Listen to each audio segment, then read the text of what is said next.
ברוך אתה אדוני אלוהינו מלך העולם שהכל נהיה בדברו. In the Bible, the names of things, of human beings, are not accidental. They have a particular meaning. You know what the name of the first man was? Adam. Why was he called Adam? God says, because he was taken from the Adamah. Adamah means earth. He was formed from the earth. That's why he was called Adam. Maybe that shows the proximity that we have with nature. Sometimes we think that we can abuse nature. Maybe not. We have to remember that we come from nature. We come from the earth. So we have to be very careful about it. What was the name of the first woman? Her name was Chava.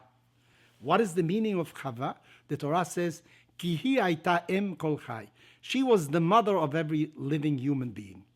Well, that is so, but maybe the change from the Yod to the Vav, instead of Chaya, Chava, means something else. There is a pasuk in Tehillim that says, Yom le yom yabiya omer, ve'layla le layla yechave dat. Yechave means to express, the same as omer, to speak, because the woman spoke. And the Talmud says there were 10 measures of speech given to humanity, 9 of them to the woman. And to this day, women express themselves very well. Men are very short in their communication. 1 word, 2 words, 3 words, and that's enough. But women look at every detail and have a different approach when it comes to language. And this is why you also see that many great women writers also, they express themselves very well. The first of the patriarchs was called, in the beginning, Avram. Avram means father exalted, an elevated father. His name was changed afterwards to Avraham. The extra hey, the extra letter that he was given, meant that he was going to be Av Hamon Goyim. He was going to be the father of multitudes. Isaac was called Yitzchak. Yitzchak means he will laugh, or he will take things in a light manner. Why was his name that? Why was he named that? I am not too sure. But maybe if you look at the history of Yitzchak, Yitzchak was put on an altar. He was going to be sacrificed. He was going to die in that altar. But at the last moment, Abraham, who was going to sacrifice him, heard the voice that told him, don't do that. God does not want any human sacrifices. And instead, an animal was offered to God.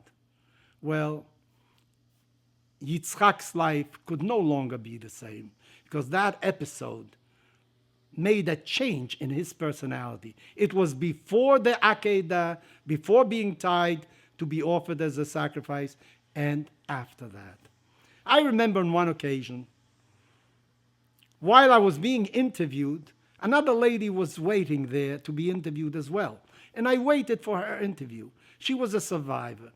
And she said, sometimes in our family there are differences.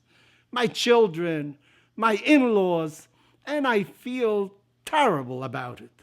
And suddenly I take a look at my arm and I see a number that was impressed upon me because I was treated as if I were cattle by the Nazis. And when I look at that number, when I remember Auschwitz, I say to myself, how important can these little misunderstandings be next to the time that I spent during the Holocaust?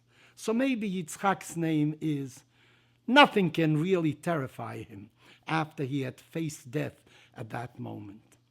Yakov was called Jacob. Why Yakov? Because he was holding on to the heel of his brother as he was being born.